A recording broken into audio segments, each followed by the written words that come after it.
الحمد لله نحمده ونستعينه ونستغفره ونؤمن به ونتوكل عليه ونعوذ بالله من شرور أنفسنا ومن سيئات أعمالنا من يهده الله فلا مضل له ومن يضلله فلا هادي له ونشهد أن لا إله إلا الله وحده لا شريك له ونشهد أن سيدنا ومولانا محمدا عبده ورسوله أما بعد فأعوذ بالله من الشيطان الرجيم بسم الله الرحمن الرحيم يا أيها الذين آمنوا اتقوا الله حق تقاته ولا تموتن إلا وأنتم مسلمون وقال رسول الله صلى الله عليه وسلم خيركم من تعلم القرآن وعلمه وقال تبارك وتعالى في مقام آخر إنا نحن نزلنا الذكر وإنا له لحافظون صدق الله العظيم. محترم حضرات، اسٹیج پر بیٹھے حضرت استاد محترم مولانا شعیب عالم صاحب، ہمت نہیں ہوتی کہ بڑوں کے سامنے کچھ کہا جائے، لیکن حکم ہوا ہے تو چند منٹ کے لیے آپ کے سامنے حاضر ہوا ہوں۔ عزیزان محترم، اللہ تبارک و تعالیٰ کا ہمارے اوپر انتہائی احسان اور فضل ہے کہ اللہ تبارک و تعالیٰ نے ہم سب کو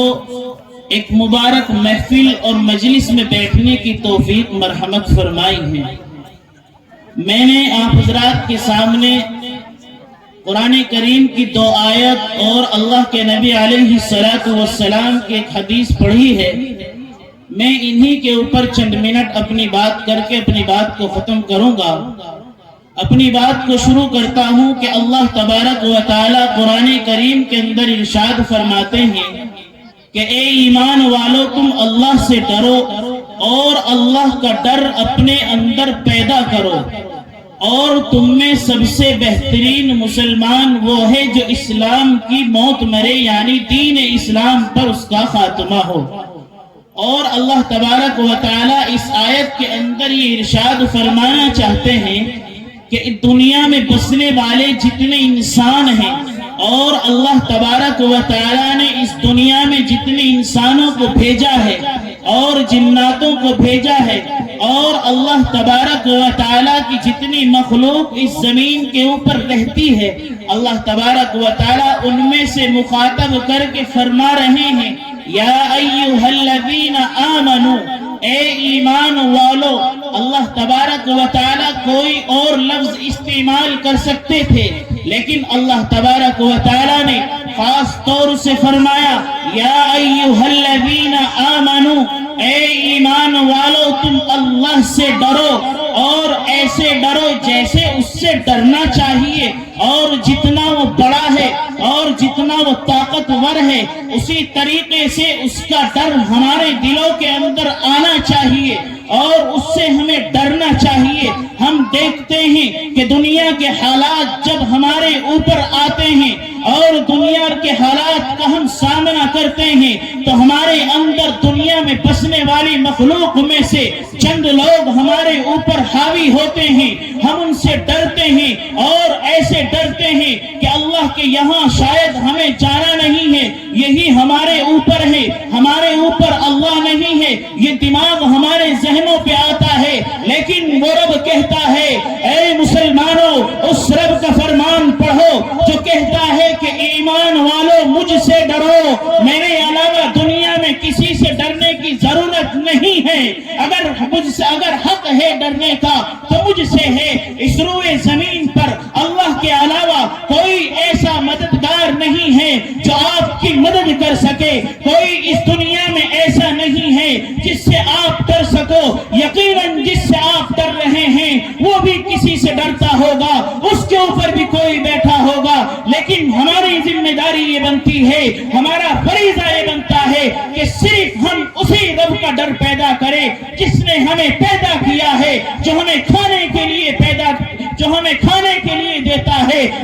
پہننے کے لیے دیتا ہے، اور جس نے زندگی دی ہے، اور اس زندگی کو ختم کرنے کے بعد جس کے پاس ہمیں لوٹ کر کے جانا ہے، اسی سے ہمیں ڈرنا چاہیے، اور ڈرنے کا حق بھی اسی سے ہے۔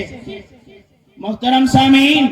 لیکن ہمارا حال یہ ہے کہ اس دنیا میں جب ایک جنر ہمارے اوپر گن لے کر کے کھڑا ہوتا ہے اور ہم اس سے اتنا ڈرتے ہیں کہ شاید ہمیں موت آ جائے گی، اس روئے زمین کے اوپر جتنی مخلوقات نے جنم لیا ہے، جن کو اللہ تبارک و تعالی نے جان عطا کی ہے، یاد رکھنا اس کو موت کا ذائقہ چکھنا پڑے گا۔ لیکن ہم نے آج اللہ کے ڈر کو چھوڑ دیا ہے، اللہ کا ڈر ہمارے دلوں سے ختم ہو چکا ہے، دنیا کا ڈر ہمارے اندر آ چکا ہے۔ یہی وجہ ہے کہ نشانہ بنایا جاتا ہے مسجدوں کو، یہی وجہ ہے کہ نشانہ بنایا جاتا ہے ہمارے مدرسوں کو۔ یاد رکھیے، اگر ہم نے ان مدارس کی قدر نہ کی، اگر ہم نے اللہ کے اس فرمان کی قدر نہ کی کہ اللہ تبارک و تعالی نے فرمایا کہ ہم نے قرآن کو نازل کیا ہے اور ہم ہی اس کی حفاظت کریں گے، اللہ تبارک و تعالی اس کی حفاظت کیسے فرماتے ہیں؟ اس کی حفاظت کی ذمہ داری اللہ تبارک و تعالی اپنے سر پہ لیتے ہیں اور کہتے ہیں اِنَّا نَحْنُ نَزَّلْنَا الذِّكْرَ وَإِنَّا لَهُ لَحَافِظُونَ، ہم ہی نے قرآن کو نازل کیا ہے اور ہم ہی اس کی حفاظت کریں گے۔ کیسے حفاظت ہوگی؟ یہ مدارس اسلامیہ، یہ مساجد، یہ مکاتب اور یہ خانقاہیں جو ان قرآن کریم کی حفاظت کرتی ہے، ان کے اندر ننھے ننھے سے بچے آتے ہیں، وہ قرآن کریم کو اٹھاتے ہیں۔ یقیناً آپ غور کریں اس وقت کو جب آپ گہری نیند میں سو رہے ہوتے ہیں، لحاف کی گرماہٹ میں آپ پڑے ہوئے ہوتے ہیں، لیکن یہ طلبہ، یہ استاد ان کو اٹھاتے ہیں، وہ ٹھنڈے پانی میں وضو کرتے ہیں، اس رب کے کلام کو اٹھاتے ہیں، اس رب کی کتاب کو اٹھاتے ہیں جس کو بغیر وضو کے چھونے کی اجازت نہیں ہے، اس کلام کو اٹھاتے ہیں۔ اگر کوئی بغیر وضو کے چھوئے تو ہاتھ کاٹ دیا جائے، اس کلام کو اٹھاتے ہیں کہ جس میں جب سے وہ نازل ہوا ہے اور تا قیامت تک اگر کوئی اس کا ایک لفظ بدلنا چاہے تو جان نکل جائے گی، ختم ہو جائے گا اس زمین سے، لیکن اس میں کوئی رد و بدل نہیں کر سکتا ہے، اور بڑے بڑے آئے اس دنیا سے ختم کر دیے گئے ہیں۔ ہماری کیا حیثیت ہے؟ صحابہ کرام کی زندگی کو اٹھا کر کے دیکھو، جن کے صدقے میں ہم اس روئے زمین پر کھاتے ہیں، پیتے ہیں۔ صحابہ نے اسلام کے لیے کتنی قربانیاں دی ہے، صحابہ نے قرآن سے کتنی محبت کی ہے۔ یاد رکھیے اللہ کے نبی علیہ السلام کے اس فرمان کو کہ اللہ کے نبی نے فرمایا خیرکم من تعلم القرآن وعلمہ، اگر ہم نے اس کے مصداق کو نہ سمجھا، اگر ہم نے اس کے مطلب کو نہ سمجھا تو برباد ہے ہماری زندگی، برباد ہے ہماری نسلوں کی زندگی۔ یاد رکھیے حالات کتنے خراب ہیں، ہماری کتنی مسلم بچیاں جو ہمارے اسلام سے مرتد ہو چکی ہے، جنہوں نے اسلام چھوڑ دیا ہے، کون ہے ان کے ذمہ دار؟ ان کے باپ ذمہ دار ہیں، ان کی بہن ذمہ دار ہے، ان کے بھائی ذمہ دار ہیں۔ کیوں؟ اس لیے کہ بھائی کو یہ فکر نہیں ستاتی ہے کہ وہ بہن کو اسکول چھوڑ کر کے آئے، باپ کو یہ فکر نہیں ستاتی ہے کہ وہ بیٹی کو اسکول سے لے کر کے آ جائے۔ یہی وجہ ہے کہ جب چند دن کی زندگی گزرتی ہے، چند لمحہ گزرتا ہے، تو باپ کہتا ہے کہ بیٹی تمہارا دین کیا ہے؟ بیٹی کہتی ہے کہ ابا کس دین کی بات کرتے ہو، میں تو دین سے خارج ہو چکی ہوں، نعوذ باللہ۔ یہی وجہ ہے ہماری مدارس سے دوری، اپنے کلام اللہ کو چھوڑا ہے، اس لیے اللہ تبارک و تعالیٰ کے حالات کا ہمیں سامنا کرنا پڑ رہا ہے۔ یاد رکھیے اگر ہم نے قرآن کی اہمیت کو نہ پہچانا، اگر ہم نے قرآن کریم کی عظمت کو نہ پہچانا، اگر ہم نے ان مدارس کی حفاظت نہ کی تو یاد رکھیے ہمارے اوپر حالات آئیں گے، اللہ تبارک و تعالیٰ کے حالات کا ہمیں سامنا کرنا پڑے گا، اور اللہ تبارک و تعالیٰ کے عذاب میں ہمیں مبتلا ہونا پڑے گا۔ سامعین، اللہ کے نبی علیہ السلام نے فرمایا کہ اس زمین کے اوپر اللہ تبارک و تعالی نے جتنی مخلوق کو پیدا فرمایا ہے ان میں سب سے بہترین وہ ہے جو قرآن کریم کو سیکھے اور سکھائے۔ اس کے علاوہ اللہ تبارک و تعالی نے تمام مخلوق میں سے چن لیا ہے، اللہ کے نبی کے فرمان نے تمام مخلوق میں سے الگ کر دیا ہے۔ کن لوگوں کو؟ ان لوگوں کو جن کے بارے میں نبی نے فرمایا، آمنہ کا لاڈلا بطحہ تاجدار ارشاد فرماتا ہے کہ تم میں سب سے بہترین شخص وہ ہے جو قرآن کریم کو سیکھے اور سکھائے۔ یعنی اب دنیا کی تمام مخلوق الگ، تمام مخلوقات میں سے چن کر کے ان لوگوں کو چنا ہے جو قرآن سے محبت کرتے ہیں، اور انہی کے بارے میں آمنہ کا لاڈلا ارشاد فرماتا ہے کہ اسی دنیا میں نہیں بلکہ قیامت کے دن جب اللہ تبارک و تعالی جنت میں جانے کا اعلان فرمائیں گے تو اللہ کے نبی نے ارشاد فرمایا کہ يقال لصاحب القرآن اقرأ وارتقي ورتل كما كنت ترتل في الدنيا فإن منزلك عند آخر آية تقرأها، یعنی قرآن کریم کو پڑھتے جاؤ اور جنت کے درجوں پر چڑھتے جاؤ اور ٹھہر ٹھہر کر پڑھ